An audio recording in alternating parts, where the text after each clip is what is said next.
So it's day one of my ankle joint project. So I just got home from grabbing a few materials that I think that I will need throughout this journey. So I grabbed a package of balloons. So I'm thinking of using these as my ligaments and tendons, and maybe even my cartilage. I'm not exactly sure yet. We'll deal with that when the time comes. But I did also grab a package of modeling clay. So I'm going to start today making my bones out of this. So yeah, wish me luck. So I got home and I was really eager to start right away, and then I soon realized that I needed to do a little bit of background information first. So I actually did spend the day researching a bunch of different ligaments that I would need to include, as well as the bones, and also the landmarks. So that's kind of how I spent my day, and then tomorrow I am hopefully going to start actually building my model. So today was day 2 of my ankle joint project. I have completed actually a lot of my models. So I've completed my phalanges, my metatarsals, tarsals, my talus, my calcaneus bone, as well as I've completed the model of my tibia and my fibula. I am just letting those dry separately so that I'm able to put it on my model to actually make it a movable joint.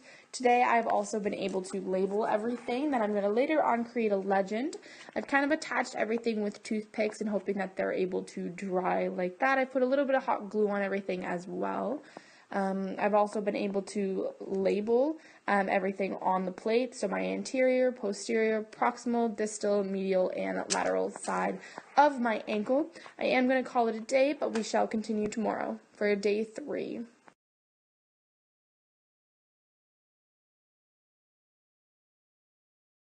So today was day 3 of my ankle joint project, and I came across a bunch of complications.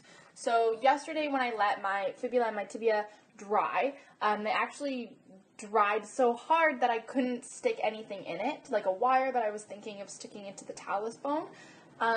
So I actually had to go out back to Walmart or wherever else I went to, and I had to get a mini hinge that I've attached to it. So now the hinge is allowing the actual joint to be movable.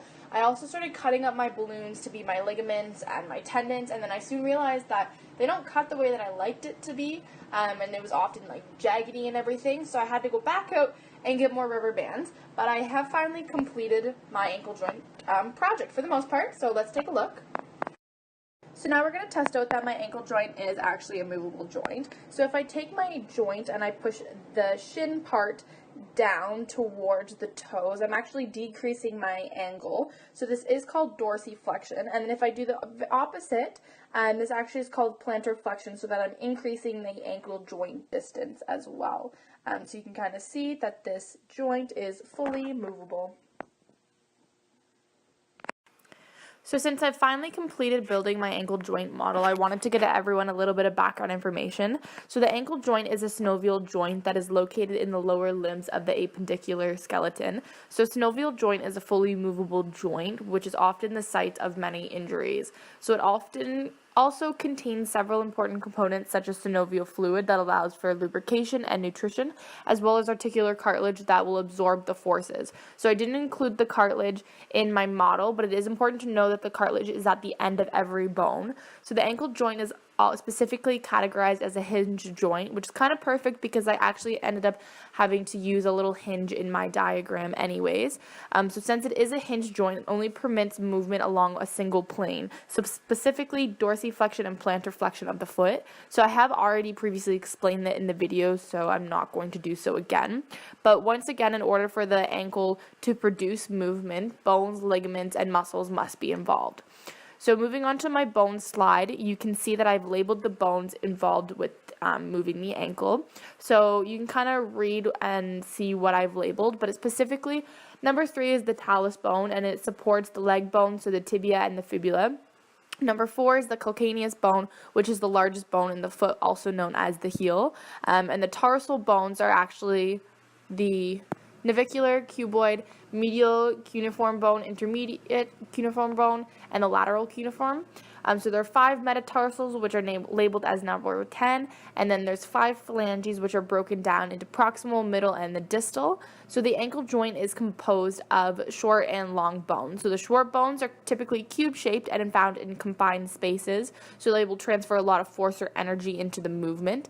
The long bones kind of appear longer than they are wide, and they actually function as a lever, so the tibia and the fibula.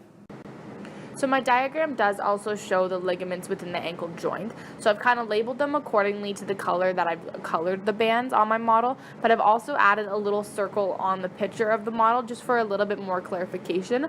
I'll leave this up for a bit so that everyone can take a farther look.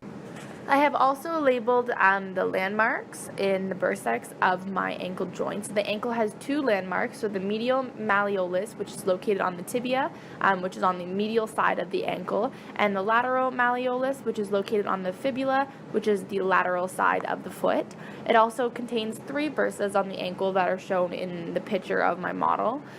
So a bursa is a small fluid-filled sac that will kind of lubricate and cushion the bones when they move.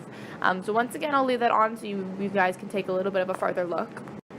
So when focusing on the muscles that are associated with the ankle, on the posterior side we have our calf muscle group, which includes the soleus and the gastrocnemius. And then the anterior side we have the tibialis anterior, which is kind of also known as the shin. So these skeletal muscles are long cylindrical muscles that are striated, so they create short-term contractions with great strength. So they're often low duration and high intensity, and it's important to note that they are voluntary. As well as, obviously, your ankle joint has your skin and your fat cells over top, so they kind of cover the bones, the ligaments, the tendons, and the muscles. I didn't have a chance to actually put that on my model, but it is important to note that they just kind of slightly cover it, just like you or I would have that on our ankle. So there's no doubt that the ankle joint is one of the most vulnerable to injury throughout participation in sports and exercise. So the vulnerability for injuries will increase with age as the articular cartilage that we were talking about previously between the bones will degenerate, so it will not be able to absorb the forces as well. Gender does also play a role in increasing the vulnerability, as females have something called the Q angle, which is basically the hip to knee ratio is normally larger in women, causing an uneven weight distribution.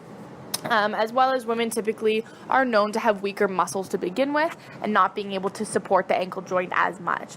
So bone injuries could include a simple compound comminuted or stress fracture, as well as osteoporosis. Some muscle injuries could include a strain. Some joint injuries could include a sprain or dislocation.